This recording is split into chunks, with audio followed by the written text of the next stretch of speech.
Hello, my name is Beatriz McNelly, and I am a member or the founder of Immigrant Businesswomen Circle. And I have a friend with me, but before we get started, I wanted to read something that I just found on the internet that I found very interesting. Approximately 21 million female immigrants live in the United States, making up just over 13% of the major nation's female population. Immigrant women come from all over the world, with the largest share from Mexico, which is about 25.6%, the Philippines 5.3%, China 4.7%, and India 4.6%. In their multitude of roles as students, professionals, and other workers, spouses, parents, caregivers, immigrant women make important contributions to local communities, economies, and the society. And again, thank you. I have Rose with me. She has been a member of Immigrant Business Circle since pretty much the inception of it. And welcome, Rose. Thank you for being with us today. Thank you so much for having me here. Absolutely. So I know a little bit about Rose's background, but I want her to share with everybody where she's from and a little bit about her country, because we always enjoy here in our group to learn from each other's past and learn about each other's countries, because there's always something that we can learn from each other. That is true. Well, I was born in Bolivia. Bolivia is a country of South America. It is called the heart of South America. We are in the heart, in the middle, surrounded by different countries like Argentina, Paraguay, Chile, Peru, Ecuador. And it's very interesting because we are one of the Andean countries, and we have a lot of similar things with Ecuador, Peru, and Bolivia. And sometimes they don't differentiate what is going on of those countries because we have similar folk dances, we have similar attires, and it's very interesting. But something that I can say of Bolivia is that it's an amazing country. It's like a geographical synthesis of the world, because we have all type of weathers, all type of I don't know if it's called floors. Terrain. All kinds of terrain. Not terrain, because we have yungas, we have mountains, we have valleys, it's like a geographical synthesis of the world. You can enjoy every type of weather and views in my country. I was born in the capital, the political capital, that is La Paz, because the historical capital is Sucre. But Bolivia is well known for La Paz as the main city of the country. I am a lover of my country, of my city, not only my country, but my city. I think La Paz is an amazing place to visit, near the mountains, and the views are amazing. We have a lot of touristic places to visit over there, the Lake Titicaca, Uyuni, Yungas, many places that can be marvelous for any tourist visiting my country. And all my family is from Bolivia and born in La Paz. Right. So tell me, how did you decide to come to the U.S.? What made you come into the U.S.? Well, there were two facts involved in my decision to come. First, I was working for the government of my country, and I was hired as a consultant to create the flag airline of my country. I had an previous experience of 20 years in the airline industry, and they reached out to me to help as one of the consultants to build the flag airline. I was there for 5 years as a consultant, but at the end they were pushing me to be a partisan of the political party governing my country, something that I didn't want to do. At the same time, my older son that was graduating from high school. He was supposed to go to Germany to study because he graduated from a German high school. And he said, Mom, I'm not going to go to study in Germany. I don't like. I will go to United States. I said, United States? Why? He said, I think they are the best college over there and I want to study there. And I said, unfortunately, we can't afford it. It's not going to be possible. And he said, I'm going to go. I don't know if I'm going to work all day and study all day, but that is the place that I want to go. At the same moment, I had the pressure of the government to be a part of that party or leave the position, because I had a very high position in the airline that was already created. I was the regional manager over there, and I was representing the airline with all the media and participating in all the meetings of the government. Then they needed somebody from the party, and I was not gonna do that. I said, okay, this is the decision, my son. This is what is going on with me. And I asked God what was going to happen. And for, I don't know, I can say a miracle, but next week I received my green card. How did I get? My mom came to this country 45 years ago, and none of us wanted to come because we were happy where we live. But she decided 11 years before to put all my papers and my husband and 2 kids' papers. She started the process of asking for our residence, and we received the green card in that week, the 4 of us. And it was an amazing answer to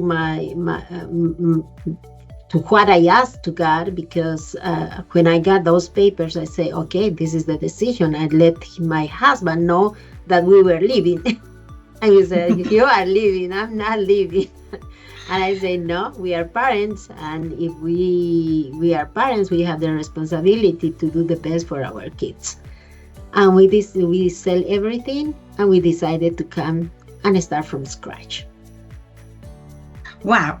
I mean, I know my parents did the same thing basically, but as an adult to come to the United States and start over again is a whole different story. It can be very difficult. But you are in banking now, and tell me how you ended up in banking, and then tell us about what you do right now. Sure. As you mentioned, it's very difficult to come to a new country when you are an adult. When I came to this country, I was 50 years old. It was a very, very tough decision. The only advantage that I had arriving here is that I was working for American Airlines for 17 years, and I had the opportunity to speak English. But the last 7 years of my life, I was not speaking in English. I lost a lot of vocabulary and all of that. But when I came here, I had a really, really good resume because I was working already in my life. I started to work at 16 years old. Then my resume of titles, my bachelor degree, my master's, my diplomas, I had everything. I have done everything in my life. I've been a professor at 2 colleges of my country. I worked in a bank when I was 18 years old. I had a few experience in banking, but because I had 25 years of experience in the airline industry. Then what happened was that arriving, of course, the first thing that I do, I arrived on July 2013. And the first thing that I do is to apply to the airlines. And of course, I've been called by one that it was United Express Airline. And when I have gone to the interview, everything works well, but they offer me to start with an entry level. And during my 25 years of experience, I did everything in an airlines, starting from security, counter, reservations, marketing, operations, everything. I knew everything of an airline. I told them, how is that possible? With 25 years of experience, you want to give me an entry level? Okay, they say you are not gonna be in the security side, but you are gonna start in the counter at the airport. Okay, I accepted, but when I asked about the salary, it was $10 the hour. And I say, okay, I'm starting with a whole family here. We have to find a place to live. We have to do a lot of stuff. How can I survive with $10? And I say, okay, this is not for me. At the same time, I applied for 4 banks, and I've been called from all of them. And I am a person who read a lot, and I started to study the culture of each one of them, and I decided to start in one of them. I was blessed that I arrived on July and I started to work on November directly in a bank. When I have gone to the one that I decided to work, I talked to the hiring manager, and he told me, I saw your resume is impressive. You are not going to start as a teller. You are going to start as a banker.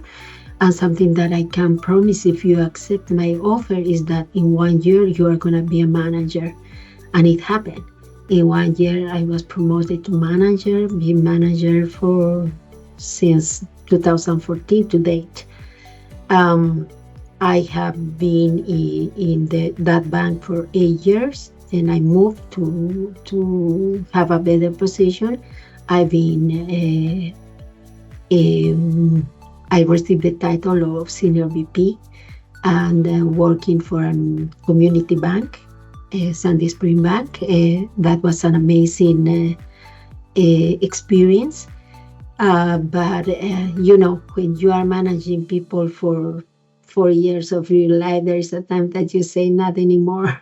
I don't want this anymore. And I decided to make a change. I am working right now in PNC. I decided to make a change, going to the business banking. Not anymore managing people, I manage myself. And that is very important because it's totally a different role, but I am enjoying. It doesn't mean that it's easier, but it's different. Right now, what I do is I work with business owners. I have a segmentation of companies which revenue is from 1 to 5 million. And as a business banker, I am the advisor for those companies, helping them with all the financial needs they may have, investment, insurance, loans, deposits, employee retention. I work with all of that, and the way that I do my job is reaching out to the companies under that segmentation, and also having a book of business assigned to me. That's what I do, and it's interesting. That's something that I like, is that since I arrived to this country, living always in Virginia, I've been working in all the neighborhoods or cities that if they can be called. I worked I started in Alexandria, Centerville, McLean, Tyson, Greensboro, Maryland. It's amazing because are totally different markets. Segmentations are totally different, and it's very interesting what you can learn from all of it. Exactly. So, do you find being bilingual helpful? I think that is very important.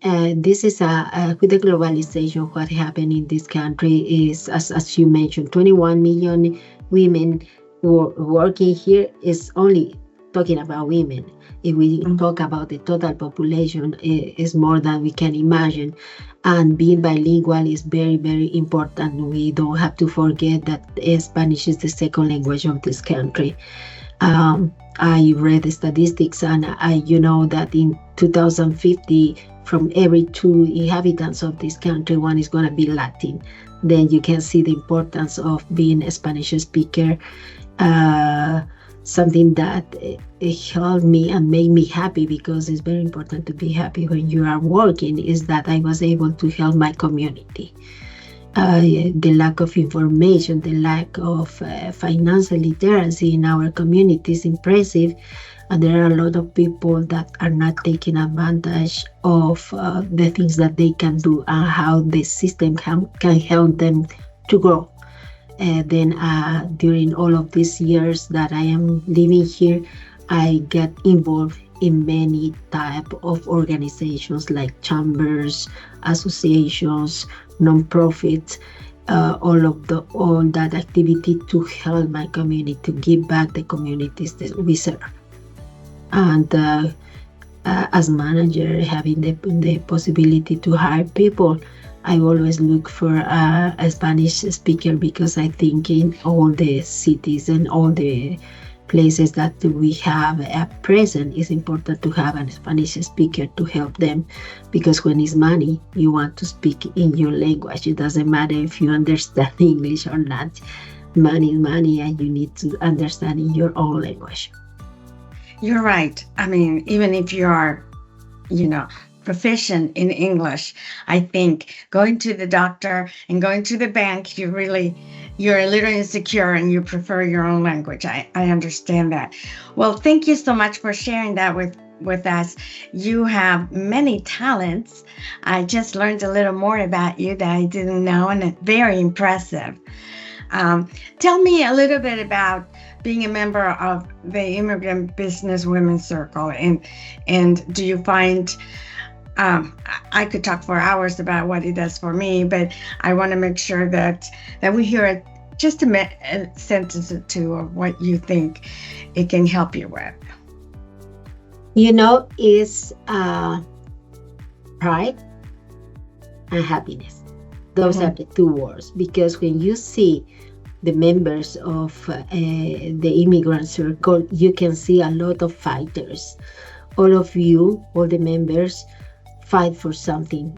All of you came to this country to start from scratch, and you can see how successful everybody is. That made me to feel proud to be part of it, because we are sharing experiences, we are sharing all the things that we have gone through to be where we are. Then it's very important for me to be very, very proud of what we have done in this country. And happiness, because when we are together, we really enjoy what we are doing. We really enjoy where we are, what we do. And I think it's very important, something that guides my life, because being older means that you have to do the thing for a reason, and happiness is my reason. I like to wake up in the morning and say, I'm happy to wake up. I'm going to do this with happiness. And that's what I find in our circle, because every time that we are together, it doesn't matter if it's a breakfast, a lunch, or just a conversation, we enjoy to being together. And I value each one of you, and I learn from your experience. I learn from what you have done, and that empowers me, because I see they can do that. They did it.